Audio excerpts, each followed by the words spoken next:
سرزمین ملتان کی معروف بزرگ ہستی کے فیضان سے مستفیض مدرسۃ المدینہ کے بچوں اور شعبہ مزارت اولیاء کے اسلامی بھائیوں نے حضرت سلطان بہاؤ الدین زکریا ملتانی رحمۃ اللہ علیہ کے مزار پر حاضری کی سعادت حاصل کی۔ وہ بزرگ ہستی جنہیں الشیخ الکبیر شیخ الاسلام مخدوم سید بہاؤ الدین ابو محمد زکریا الاسدی الہاشمی کے نام سے جانا جاتا ہے۔ آپ رحمۃ اللہ علیہ 566 ہجری میں پیدا ہوئے۔ بزرگ ہستی کے فیضان سے مزید فیضیاب ہونے کے لیے شعبہ مزارت اولیاء کرام کے تحت دربار شریف پر قرآن خوانی کی گئی۔ مدرسۃ المدینہ کے بچوں نے تلاوت قرآن پاک کی سعادت حاصل کی۔ اس موقع پر شعبہ کفن دفن کے تحت مزار شریف پر آنے والوں کو مزار شریف پر حاضری اور فاتحہ خوانی و ایصال ثواب کا طریقہ بھی سکھایا گیا۔ صوبائی ذمہ دار شعبہ مزارت اولیاء نے شرکاء کو اولیاء کرام کے اوصاف بیان کیے اور نیکیاں کمانے کے لیے درود پاک پڑھنے کی ترغیب بھی دلائی۔ اس موقع پر صوبائی ذمہ دار نے بتایا، حضرت بہاؤ الدین زکریا ملتانی سہروردی رحمۃ اللہ علیہ کے مزار شریف پہ آپ رحمۃ اللہ علیہ کا 750واں عرص پاک کا سلسلہ جاری ہے۔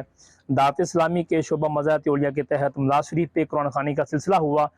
آنے والے زائرین کو مزار شریف پہ حاضری کا طریقہ اور فاتحہ خوانی کا طریقہ سکھایا گیا، اور دعوت اسلامی کے شعبہ کفن دفن کے تحت آنے والے زائرین میں حاضری قبرستان کورس اور کفن دفن کا طریقے کا سلسلہ بھی ہوا۔ یاد رہے کہ حضرت بہاؤ الدین زکریا ملتانی نسباً ہاشمی اور اسلام کے عظیم مبلغ تھے۔ آپ رحمت اللہ علیہ کے جد امجد مکہ مکرمہ سے پہلے خوارزم آئے اور پھر پنجاب میں سکونت اختیار کی۔ آپ کا وصال 7 صفر 661 ہجری میں ہوا۔ الحمدللہ دنیا بھر میں آپ رحمت اللہ علیہ کے متعلقین و مریدین موجود ہیں اور عاشقان رسول آپ کے فیض سے مستفیض ہو رہے ہیں۔